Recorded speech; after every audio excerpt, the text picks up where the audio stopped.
उन 7 में से 5 क्वेश्चंस तो साफ साफ रिपीट हुए हैं। सो हेलो बच्चों, वेलकम बैक। बच्चा अगर वीडियो को स्टार्ट कर दिया है तो अब अंत तक सुनना। ये वीडियो स्पेशली उन बच्चों के लिए है जो अभी भी जेईई मेंस के पैटर्न को क्रैक नहीं कर पाए हैं, जो अभी भी रैंडम प्रॉब्लम सॉल्विंग कर रहे हैं, जिनको लगता है कि वो फिजिक्स में अच्छा नंबर नहीं ला सकते, जबकि अगर आप मेरी बात को माने और उसको फॉलो करें तो आप 80 नहीं, आप 90 के ऊपर भी मार्क्स ला सकते हैं, आप 99.5 परसेंटाइल ला सकते हैं।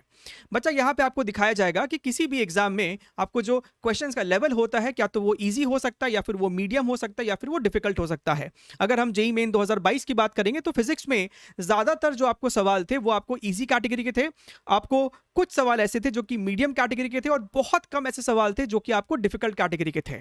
अगर हम लोग यहां पे 2023 के पेपर पैटर्न को प्रेडिक्ट करने की भी कोशिश करें तो आपको जो फिजिक्स का लेवल है वो आप 2019 से लेकर 22 तक के बीच में ही एवरेज आउट मान के चले, उससे ऊपर नहीं जाने वाला है।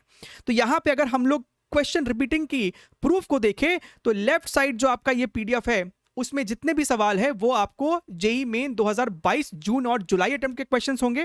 हमने यहां पे सैंपल के लिए इलेक्ट्रोस्टैटिक्स को लिया है, और राइट साइड में दिखाया जा रहा है आपको कि वो किस ईयर के प्रीवियस ईयर क्वेश्चन से उठाया गया होगा या फिर रेफर्ड किया गया है।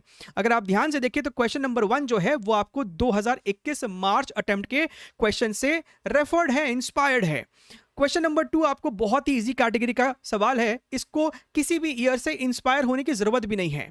क्वेश्चन नंबर 3 जो है ये आपको एक थोड़ा सा नया फ्लेवर वाला क्वेश्चन है।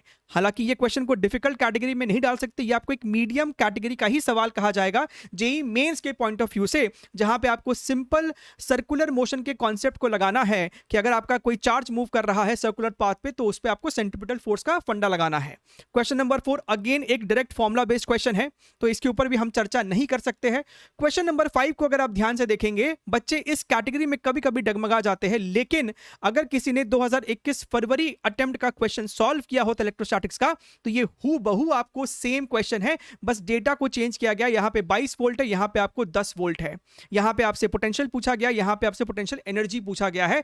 बाकी जो आपका कॉन्सेप्ट है, जो आपका अप्रोच है वो यहां पे सिमिलर है। राइट, क्वेश्चन नंबर 7 हो गया, 8 हो गया है। ये आपको बहुत ही इजी कैटेगरी का सवाल है। 9th नंबर में आपको प्योर कूलम्स लॉ का बस फॉर्मूला लगाना है।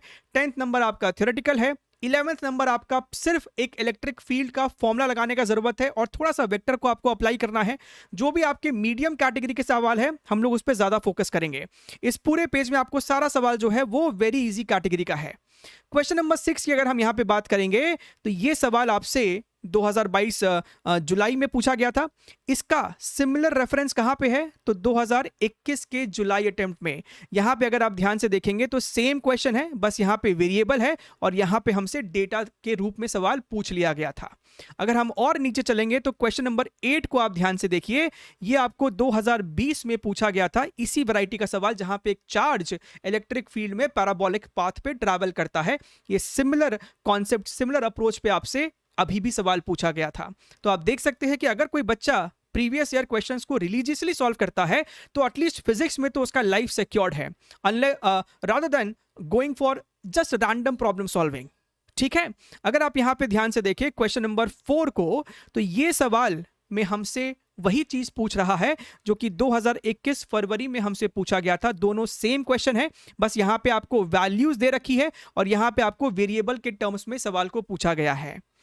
राइट, क्वेश्चन नंबर 5 जो है ये थोड़ा सा एक नया फ्लेवर वाला क्वेश्चन है। सवाल को हम लोग यहां पे फिर से मीडियम कैटेगरी में डाल सकते हैं, क्योंकि यहां पे ये जो वैरायटी है वो जनरली आपने और किसी पीवाईक्यू में शायद ना देखा हो।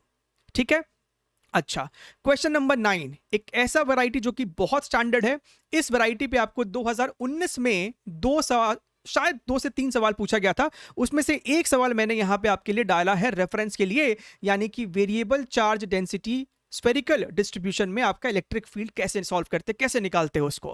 हालांकि आपको पता होना चाहिए कि ये सारे जो आपके प्रीवियस ईयर क्वेश्चन है हमने इसी चैनल पे सॉल्व किया है, सभी का लिंक आपको नीचे पिन कमेंट और डिस्क्रिप्शन बॉक्स में है। राइट, अच्छा, और आगे बढ़ते हैं।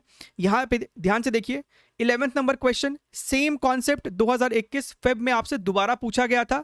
यानी कि अगर कोई दो कंडक्टिंग बॉडी है, चार्ज बॉडी है, आइडेंटिकल बॉडीज है, तो उनको टच कराने पे आपका किस तरीके से चार्ज का शेयरिंग होता है।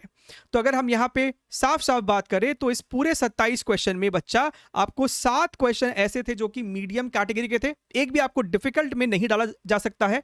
उन 7 में से 5 क्वेश्चन तो साफ साफ रिपीट हुए हैं, विच इज अप्रॉक्सीमेटली 71%। क्योंकि इजी कैटेगरी के क्वेश्चंस को तो कोई भी बच्चा ऐसे भी सॉल्व कर लेगा। दिक्कत आती है या फिर रैंक डिसाइड होता है आपका मीडियम कैटेगरी या फिर डिफिकल्ट कैटेगरी के क्वेश्चन से।